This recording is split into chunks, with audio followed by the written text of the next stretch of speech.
The coronavirus pandemic has drastically changed life for us here in America, and that includes Greater Cincinnati's arts scene. And it could be months, even years, for local groups to recover. Here to talk about that is Alicia Kentner, President and CEO of ArtsWave. Alicia, thank you so much for joining us today.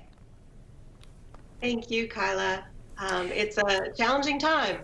Yes, it is. Yes, it is. And so let's talk about that as far as arts are concerned. How has this crisis impacted the local arts sector? Well, we are estimating that there will be revenue losses greater than $30 million if arts activities can't resume over the summer. And it's not just canceled performances and events, but it's also school contracts, venue rentals, summer camps, so many things that you we all just take for granted. The cafes at our museums, retail outlets.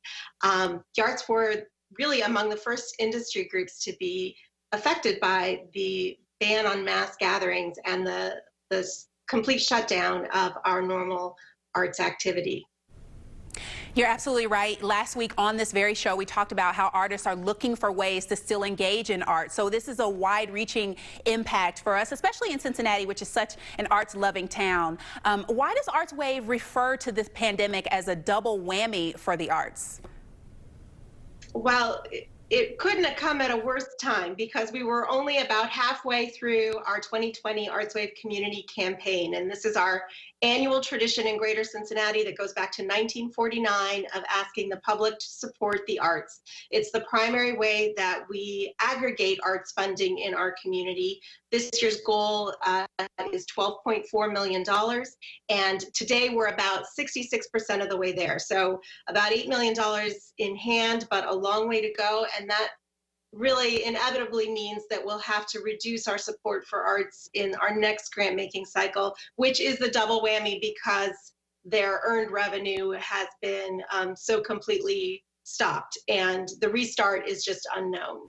So we're continuing to ask those people in our community who are in a position to give and help that this is the moment now more than ever to come together and support the ArtsWave campaign.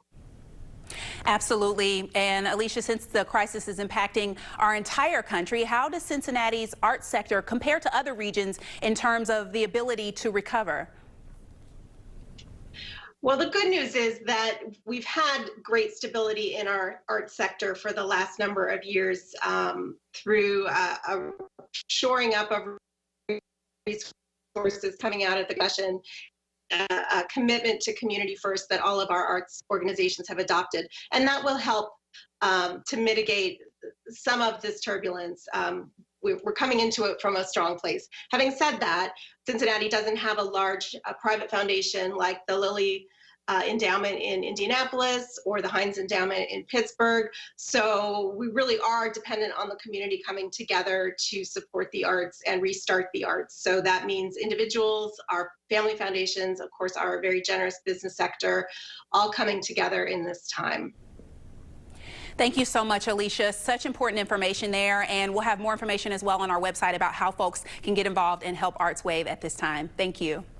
Thank you.